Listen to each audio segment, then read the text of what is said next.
everybody, it's Mrs. Hofferberth. Let's talk about matter and mass. In our lab, you investigated how different processes, different changes, affected the total mass of the system. As you continue thinking about mass, how it changes and how to represent those changes, I want to provide you with a couple of definitions that are going to be really important as we continue this year. So first, matter. Matter is something that you've been talking about since elementary school. It's the stuff that's all around us. Formally, matter is anything that has mass and takes up space. So as you were working in lab, the mass of the system was caused by the amount of matter, the amount of stuff that you were weighing. This means that as we visualize, so using pictures, what was happening, we can make a connection between how much stuff we have and how much stuff we are drawing in our picture and the mass of the system.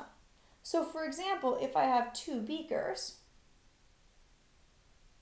those are beakers, work with me here, and in one of these beakers, I have just a little bit of stuff, just a few particles, just a little bit of stuff. This is going to have a relatively low mass. On the other hand, if I have a second beaker and I weigh this second beaker, and there's a lot of stuff, a lot of matter in this beaker, this is going to have a higher mass. It's really important that you're making this connection between how much stuff we have and how much something weighs. That's key.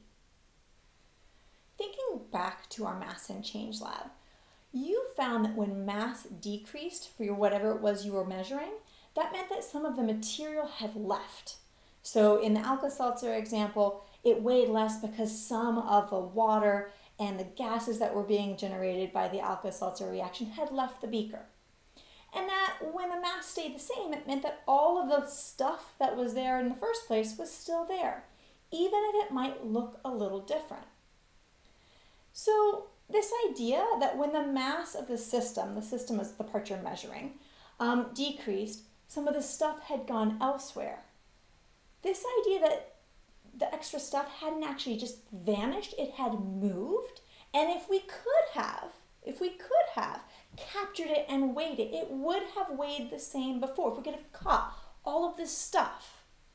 This idea that if you can catch everything, the mass doesn't actually change because you have the same amount of stuff, the same amount of matter.